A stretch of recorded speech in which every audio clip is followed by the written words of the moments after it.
So I just came in from the surf pool. About to go back to the hotel, get my board. First session's at 7. This place is just, it's breathtaking how nice this is.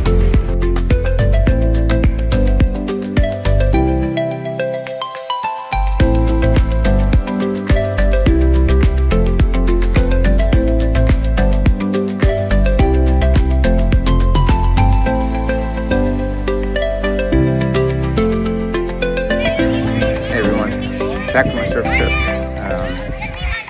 Thought I'd just share some information about my trip, Atlantic Park Surf.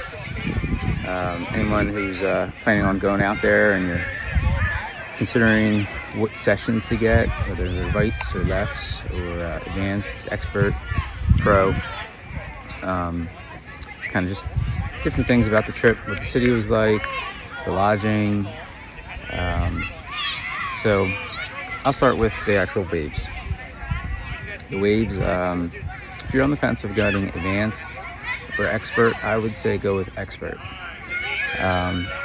So if you're fairly confident surfing, but if you could do cutbacks off the lips, if you're confident, you'll do better on the expert. The reason I'm saying that is the advanced, it has some spots where when you're doing off the lip, it could be a little bit flat, where if you don't do it in the right spot, you'll go too far up on the wave and then you won't be able to get back down. It's a little bit more mellow. It's not really it doesn't have like the pockets like the expert. So, and catching the wave, you have to paddle a little bit more for the advanced because it's not quite as steep, so it's not like a quick drop. So I would say definitely go with the expert. I did 2 experts and 1 advanced. If I were to do it over again, I would swap the advanced for another expert. Now, I didn't get to do the pro. I want to do that next time I go. But if you're on the fence for advanced or expert, if you're confident in your surfing, do the expert.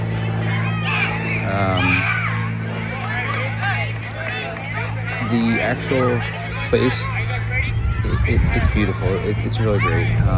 Everything's still under construction other than the surf pool. The surf pool, though, that's all you need for surfing, but like the hotel, the restaurants, the dome, everything is still under construction. Let me see. Another thing.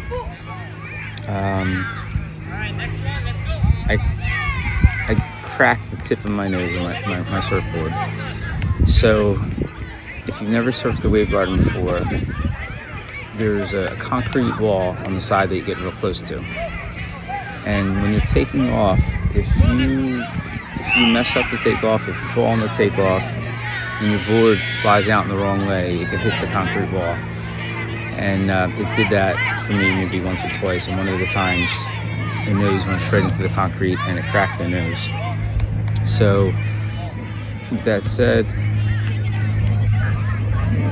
don't fall. That's one way of looking at it. Another way, you could consider getting like a nose guard. I would have, if I could do it over again, I would have put a nose guard on my board. Or maybe the first few waves don't sit so close to the wall. But that's a risk that could happen. Luckily, it's not that bad to crack. I can fix it with the Ding kit. It's not like the nose completely broke off, but just something to keep aware of. Another thing, it's all concrete on the bottom, so they tell you when you fall to cover your head, and that's for real. So for example, when you're trying to get in the barrel, whether it's a left or a right, if the wave hits you, it'll spin you and it'll throw you down on the ground. It's not hard. Just cover your head when you're going down. They can give you helmets as well. If you want to wear a helmet, you can. I really didn't see anybody wearing a helmet. There's maybe one person, but one person actually did hit their head, and there was an ambulance for him.